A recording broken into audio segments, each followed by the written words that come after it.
Christian, bonjour. Bonjour Ousna, Comment tu vas? je vais très bien et toi? Ça va bien. En plus, je t'attendais. Ah, bah je suis là. Vas-y, assis-toi, Merci s'il te plaît. beaucoup. Merci. Ok. En fait, Saprod TV a vu l'apparition de ton livre, donc on est vraiment content de voir que les jeunes se lancent dans ces genres de trucs et tout. Donc voilà, de la part de Saprod TV, tu as cette petite bouteille de vin. C'est mon cadeau. Ah ouais.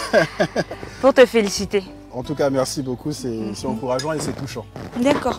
Est-ce que tu pourrais aussi me dédicacer mon livre? Parce que je l'ai eu aussi. Mais avec plaisir. Ça, c'est une obligation de ma part. Je dédicace à Saprod TV ou juste à Ousna? Comme tu veux. On va dire, comme le cadeau me vient de Saprod TV, Ouais. je dédicace ça à toute l'équipe.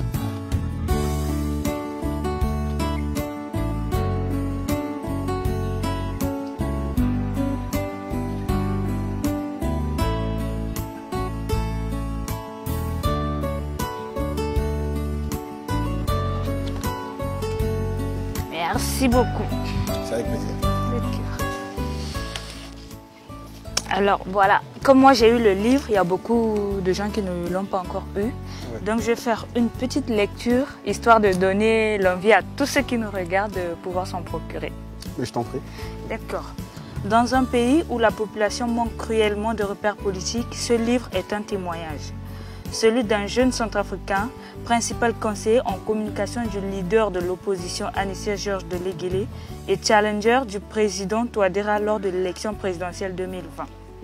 Dans une analyse documentée durant 2 ans, l'auteur lève le voile sur les coulisses d'un combat sans pitié pour le fauteuil présidentiel.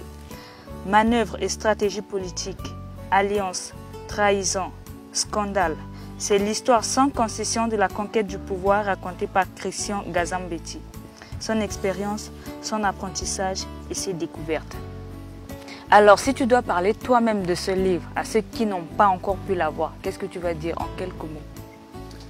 Ce que je dirais, c'est qu'en fait, ce livre a commencé en mars 2019, le jour où l'homme politique qui a été cité en fait dans la lecture que tu as faite, qui est le président de l'Union pour le renouveau centrafricain, Anissé Georges Dologuélé, m'a fait appel afin que je puisse le rejoindre dans la conquête du pouvoir.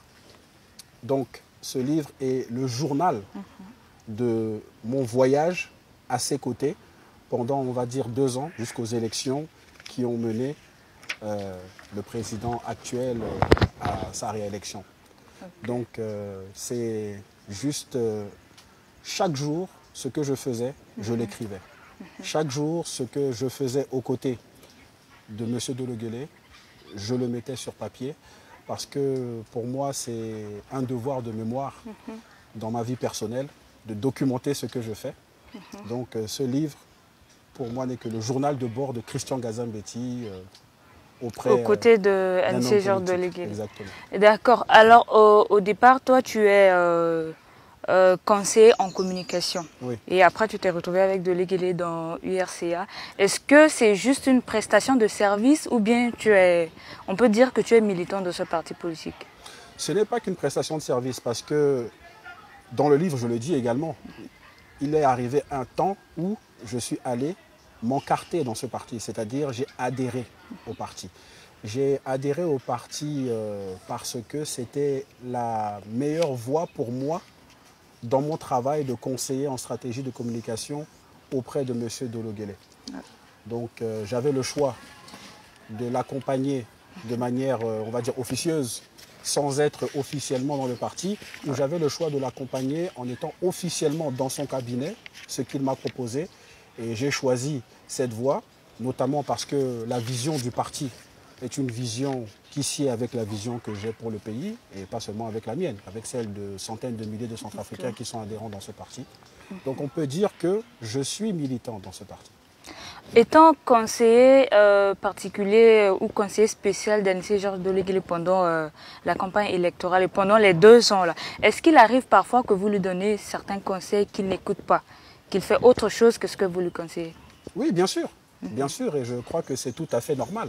C'est tout à fait normal parce que chaque homme et chaque femme a son libre arbitre et son jugement et peut décider, si on parle en l'occurrence d'un leader politique, qu'il soit homme ou que ce soit une femme, cette personnalité peut décider de suivre les conseils de ses conseillers pour un certain temps ou dans certaines circonstances, ou décider de ne pas les suivre parce qu'elle a son libre arbitre. Donc je dirais que bien sûr il arrive que certains conseils que je donne soient suivis et certains ne soient pas suivis, ce qui ne veut pas dire que tous les conseils que je donne sont des bons conseils.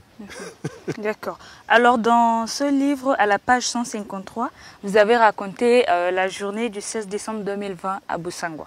Vous étiez avec le président de l'Eguélé, vous étiez allé voir François Bozizé pour un accord politique et tout. Vous avez dit, je cite, « Derrière la caméra de mon portable, je remarque que la gestuelle de Bozizé n'est pas en phase avec les mots de sa bouche. Il y a quelque chose de pas net. » Vous avez remarqué qu'il y avait quelque chose qui ne collait pas et tout. Pourquoi ne pas dire, ne pas conseiller à de l'Eguélé de reculer en fait? En fait, il faudrait revenir dans le contexte. Nous sommes dans un contexte où nous partons dans la ville de Bossangoa pour une alliance électorale avec le président du KNK, le parti Kwanakwa, François Bozizé, l'ancien président François Bozizé. À l'origine, avant d'arriver dans la ville de Bossangoa, j'avais déconseillé fortement au président d'Ologuélé de se déplacer vers Bossangoa. Parce que je ne croyais pas en fait dans la sincérité de l'ancien président François Bozizé, qui lui a invité M. Dologuélé à se rendre à Bossangoa pour discuter de cette alliance. Donc, à l'origine, j'ai déconseillé ce déplacement parce que je ne croyais pas que c'était quelque chose qui était sincère. Vous avez parlé de leader politique qui suit un conseil ou pas. Ça peut arriver. Dans ce cas, M. Dologuélé n'a pas suivi mon conseil. C'est son libre arbitre. Donc, nous sommes allés à Bossangoa. Je suis allé à Bossangoa avec lui parce que moi, je suis un conseiller, un exécutant. Je conseille et ensuite, je n'ai pas la décision finale. Je suis dans le voyage pour Bossangoa et en arrivant là-bas, suite à la réunion que M. Dologuélé a avec l'ancien président François Bozizé, où ils ont discuté à huis clos, ensemble, au sortir de cette réunion, ils se sont mis d'accord sur un principe d'alliance. Et ils ont voulu le faire connaître à la presse pour que l'opinion publique soit mise au courant. C'est comme ça que la presse locale a été invitée par le secrétaire général du Kwanakwa. Et lorsque la presse était présente, M. François Bozizé, l'ancien président de la République centrafricaine, a déclaré qu'il donnait son soutien à Anissé Georges Dologuélé pour l'élection présidentielle. Beaucoup de gens racontent un peu plus tard que cet accord politique était en contrepartie de quelque chose. Les gens parlent de plus ou moins 250 millions de francs CFA. J'ai écouté en fait une grande polémique par rapport à ça. Mais avant que je revienne à ça, laissez-moi dire que pourquoi j'ai parlé que je voyais une gestuelle qui n'était pas en accord avec les mots, c'est parce que moi, j'étais parmi la presse et je filmais. Il y a une vidéo qui a tourné sur les réseaux sociaux. Cette vidéo, c'est moi qui l'ai tournée. Et lorsque je filmais, je voyais que les mots qui sortaient de la bouche de l'ancien président François Bozizé n'étaient pas en accord avec sa gestuelle. Ça confirmait seulement le fait que j'avais déjà, avant de venir à Bossangoa, qu'il n'était pas honnête dans sa démarche. Il y avait un plan caché, il y avait un agenda caché pour moi. Et c'est comme ça que j'ai ressenti la chose. Et comme je vous ai dit, mon livre, c'est un journal. Quand nous sommes rentrés, j'ai écrit dans mon journal ce que je ressentais, à chaud. C'est ce que j'ai. Maintenant, je reviens à la polémique de 250 millions ou des 200 millions. Vous savez, je vous dis avec toute honnêteté, j'étais dans la voiture avec le président de l'URCA quand nous sommes rendus à Bossangoa. 200 millions, c'est beaucoup d'argent. Et en France CFA, ça ne se cache pas, 200 millions. On voit 200 millions. Je pense quand même que j'aurais vu s'il y avait 200 millions. Donc, si on me demande à moi, Christian Gazan-Métis, est-ce que le président de l'URCA a donné 200 millions de francs CFA ou 250 ou plus en contrepartie de l'alliance électorale avec le président François Bozizé, président fondateur du KNK, je dirais non. Parce que il se pourrait que ça se fasse à votre insu, du moment où vous n'étiez pas d'accord pour ce voyage déjà. Il y a certaines choses qui peuvent passer à côté sans que vous ne vous en rendiez compte. Ça, ce que je peux dire, c'est que je ne suis pas Dieu. Donc, est-ce que ça peut se passer à mon insu? Ça pourrait se passer à mon insu, bien sûr. Mais, en toute sincérité, je ne le crois pas. Ok. Après ces 2 ans d'expérience, comment voyez-vous le climat politique ou bien l'avenir politique en Centrafrique à ce jour-là? Aujourd'hui, pour moi, l'avenir est... je vais parler avec deux volets. Si je le regarde avec les yeux humains, l'avenir me fait peur. L'avenir me fait peur parce que tous les signaux que je vois aujourd'hui dans le pays sont des signaux qui me montrent qu'il y a des jours très très difficiles qui sont devant nous, qui nous attendent. Mais si je regarde avec, on va dire, les yeux de mon cœur, la foi, je suis confiant et optimiste pour l'avenir du pays. Mais pour cela, il va falloir qu'en fait, ceux qui dirigent le pays, les dirigeants politiques, en général, puissent se mettre la main dans la main pour pouvoir travailler afin que cet avenir soit meilleur. Mais si ça reste dans le contexte actuel où nous avons une majorité présidentielle qui est braquée dans ses positions, nous avons une opposition démocratique qui est braquée dans ses positions, nous avons des rebelles, parce que c'est comme ça qu'il faut appeler, hein, nous avons des rebelles qui sont braqués dans leurs positions. Si tout le monde reste figé comme ça, alors les jours qui sont devant nous vont être des jours, pour moi, c'est triste à dire, mais malheureux. Mais si on arrive à avoir un consensus entre les personnes avec qui il faut un consensus. Donc, je suis optimiste d'un côté, avec la foi. Mais avec beaucoup de réserves aussi. Exactement. Au lendemain de la délibération du premier tour des élections 2020, la Côte 2020 décide de se retirer du processus électoral. Mais 2 jours plus tard, Anissé Georges Deleguélé annonce officiellement que l'URCA allait continuer avec le processus. Aujourd'hui même, on se rend compte que beaucoup de membres de cette Côte se retirent. Pourquoi est-ce que lui, il ne se retire pas? En fait, je pense que c'est une question dont M. Deleguélé lui aura la meilleure réponse. Ouais. Pourquoi je dis ça? Parce que le Code 2020, la coalition de l'opposition démocratique 2020, qui a été fondée devant moi, hein, je le dis déjà dans le livre, qui a été fondée devant moi, pour moi, le jour où cette coalition a pris la décision de, disons en quelque sorte, de boycotter le deuxième tour des élections législatives, lorsque j'ai lu ce document, la chose que j'ai faite, c'est de conseiller à M. Deleguélé, le président de l'URCA, de se retirer de cette plateforme. Je lui ai conseillé de se retirer de cette plateforme pour la simple raison que pour moi, dans la vie, on porte un fardeau pendant un certain temps et il y a toujours un temps d'expiration à chaque fardeau. Pour moi, lorsque le Code 2020 a pris cette décision que je trouve totalement pour moi antidémocratique, les raisons qu'ils ont formulées dans leurs notes étaient vraiment pour moi même des raisons qui n'avaient pas lieu d'être. À partir de ce moment, pour moi, le fardeau devait être déposé par terre. Donc, j'ai conseillé à M. Deleguélé de quitter cette plateforme, parce que pour moi, cette plateforme ne lui servait plus. Donc, visiblement, il a choisi, avec le parti, de rester dans cette plateforme. Parce que vous avez dit que 2 jours après, il y a eu la direction nationale de campagne. Ce n'est pas M. Deleguélé qui a pris la décision, c'est la direction nationale de campagne, c'est le parti qui a pris la décision de rester sans pouvoir le dire forcément, mais ils ont pris une note où tout le monde a vu qu'il reste.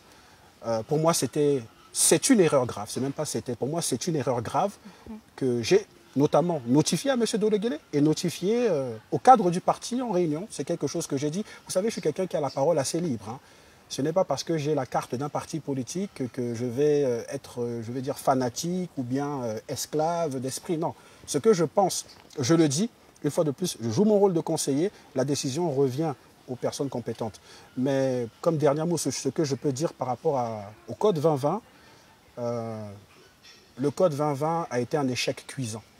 Ça a été un échec cuisant, ça a été au début une grande opportunité pour la démocratie centrafricaine, pour la vie politique centrafricaine.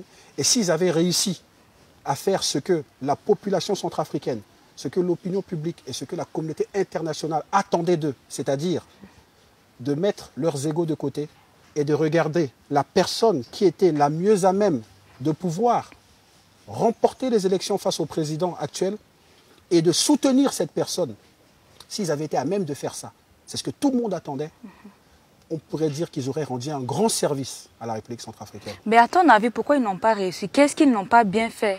Ou bien qu'est-ce qu'ils n'ont pas fait? Ils ont été malhonnêtes entre eux. Ils ont été malhonnêtes entre eux. Il y a des leaders politiques dans l'opposition qui savent très bien qu'ils n'ont aucune chance de devenir président de la République. Ils le savent. Leur score l'a démontré. Ils n'ont pas accepter de mettre l'ego de l'homme et de la femme politique, qui est l'un des plus forts au monde, de côté et de dire tel homme ou telle femme est mieux placée, a plus de chances de gagner parce qu'elle a plus de popularité, plus de crédibilité, elle a une masse populaire derrière elle. Ils n'ont pas été capables de faire ça, de ranger leurs égos et d'aller vers un intérêt commun. Et à cause, je dirais, de ce côté malhonnête, de cet égoïsme, ils ont sacrifié, pour moi, en fait, un rêve que beaucoup de gens attendaient. Donc, quand je dis que c'est un échec cuisant, c'est sur la fin. Au début, ils ont bien commencé. Et je le dis dans le livre, notamment pour moi, l'arrêt de mort du Code 2020, c'est lorsque le président François Bozizé est devenu président du Code 2020. Monsieur Gazan-Biti, si quelqu'un désire aujourd'hui avoir ce livre, il peut l'avoir où? Mais la conquête du pouvoir, ce livre, déjà, il est disponible à Bangui. Il est disponible à Bangui. Il est en vente mobile. C'est-à-dire qu'on n'a pas un lieu de vente précis. On a un numéro de téléphone qui est le 72 88 47 88, là où les gens appellent pour placer leurs commandes. Et ils sont livrés à domicile. Ils sont livrés à domicile. On a voulu faciliter aux gens de ne pas avoir à se déplacer. Et ça, c'est pour ceux qui résident en République centrafricaine. Ceux qui résident à l'étranger, le livre est disponible sur Amazon, sur la plateforme de vente Amazon, en version numérique et en version également papier, comme nous l'avons là. Et ils le commandent directement, peu importe où ils sont dans le monde, et ils sont livrés par Amazon. Donc tout le monde est servi. La diaspora et les étrangers qui sont intéressés par la République centrafricaine peuvent lire La conquête du pouvoir à travers Amazon. Ils tapent seulement La conquête du pouvoir, ils vont dans Amazon, ils tapent La conquête du pouvoir, et le livre sortira parmi les premiers résultats. Et à Bangui, on appelle le 236 72 88 47 88 et on est livré à l'adresse de notre convenance. Merci beaucoup, Monsieur Gazan-Biti. Ousna, c'est moi qui vous remercie.